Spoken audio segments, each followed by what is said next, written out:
CIA Director Mike Pompeo attends the Foundation for Defense of Democracies National Security Summit in Washington in October 2017. Yuri GripasReuters The Intercept just broke a pretty big story. CIA Director Mike Pompeo reportedly met with the purveyor of a disputed theory about the internal Democratic National Committee emails that were released last year, a theory that runs counter to the intelligence community's own long-standing conclusions about the matter. It's not the first example of Pompeo doing something that has been put under microscope, but there is a common thread running through just about every example Pompeo doing and saying questionable things involving Russia, and those questionable things tend to lean in a pro-Trump direction. The most recent example is Pompeo's meeting with William Binney, a former intelligence official who argues that the DNC wasn't at all, but rather a leak from within. Binney, of course, isn't the only one who has cast doubt on the intelligence community's conclusions. So too has Trump, who has at times suggested the very idea that Russia interfered in the 2016 election was fake news. And the kicker in the Intercept story is that Trump, according to Binney and another source, just so happens to be the one who suggested the meeting. In an interview with the Intercept, Binney said Pompeo told him that President Donald Trump had urged the CIA director to meet with Binney to discuss his assessment that the DNC data theft was an inside job. During their hour-long meeting at CIA headquarters, Pompeo said Trump told him that if Pompeo wanted to know the facts, he should talk to me, Binney said. The meeting was confirmed by two other sources, while the CIA has declined to comment on Pompeo's schedule, as it generally does.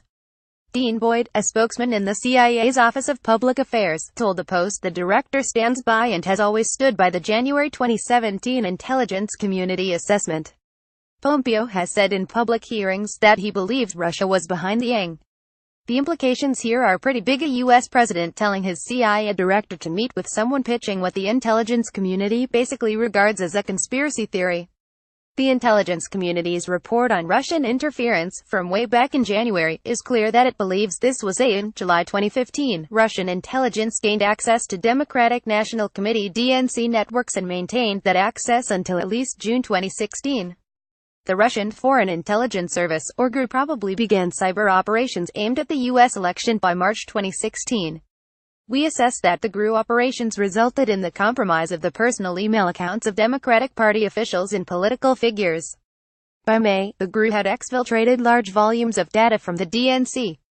Binney is a former official at the National Security Agency (NSA) who later became a whistleblower and now belongs to Veteran Intelligence Professionals for Sanity, a group of former intelligence officials who are skeptical of the intelligence community's conclusions. He has occasionally been a guest on Fox News, where it seems Trump may have seen him, and where host Sean Hannity once seized upon the inside job theory and tied it, dubiously, to the murder of DNC staffer Seth Rich. The appeal of Binney's theory to Trump is clear. It suggests Russia's interference wasn't nearly so broad or influential as the intelligence community contends. And that's where it ties in nicely with Pompeo's other recent controversies. At an event 3 weeks ago, Pompeo made a highly curious remark, saying that the intelligence community's assessment is that the Russian meddling that took place did not affect the outcome of the election. This mirrored a talking point previously offered by Trump and the White House, but that talking point is categorically false. The intelligence report said clearly that it wouldn't weigh in on how much impact Russia may have had, not that it didn't have an impact. That might be a slip of the tongue from an amateur.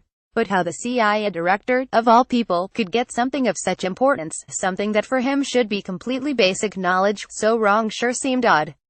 Separately, Pompeo has also drawn scrutiny for making an agency unit deeply involved in investigating possible Trump campaign collusion with Russia. The Counterintelligence Mission Center report directly to him, as did the Post's Greg Miller reported. And previously, Axios reported that he was among the Trump administration officials who had been enlisted by the White House to beat back a New York Times story about the Trump campaign contacts with Russia. All along, intelligence officials have expressed concern about the possible politicization of Pompeo's job. Pompeo's use of a Trump talking point last month, and now his meeting with a high-profile skeptic of the intel community's conclusions at Trump's own request, sure won't tamp down those concerns.